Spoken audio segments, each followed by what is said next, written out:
tumeweka na sheria.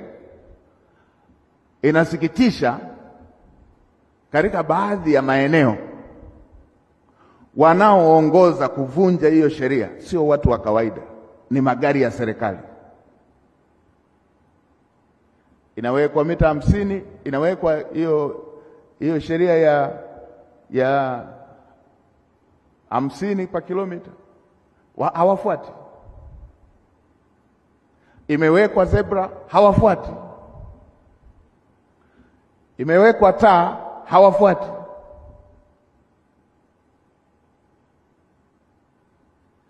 Na wao ndio waliopendekeza mapendekezo ya sheria hizo.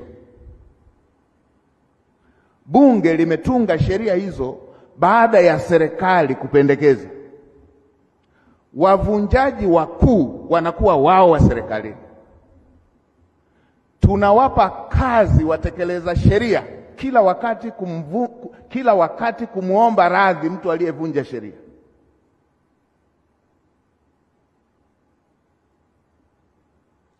Mheshimiwa Waziri, kaeni kwenye sekta.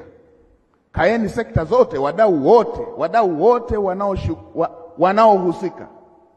Wizara ya Uchukuzi, Wizara ya Mambo ya Ndani, jeshi letu la polisi na wadau wote hawa watumiaji wa barabarani.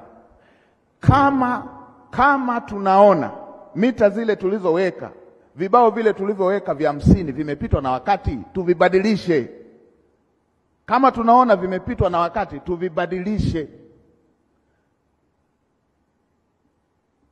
Kwa kuwa sisi inawezekana viliwekwa wakati barabara ni za vumbi, labda hiyo ndio iliwekwa hiyo.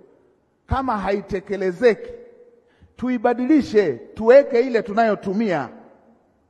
Tusiwe na sheria ya wananchi wa kawaida na tusiwe na utaratibu wa serikali wa serikali kupita.